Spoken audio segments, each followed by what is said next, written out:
Hi guys, today we will talk about how to fix Twitter video quality on your settings. We will click here on settings, then we come here to settings app and settings, sorry, not app, we will go down and we will click here on apps.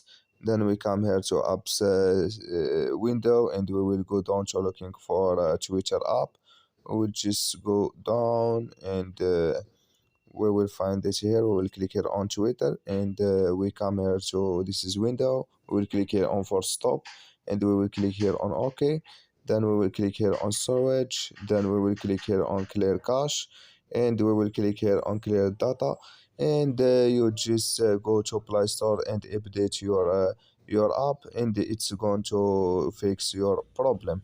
So that's all now. Thank you for your watching. Don't forget to support us by like and subscribe, and see you in next video.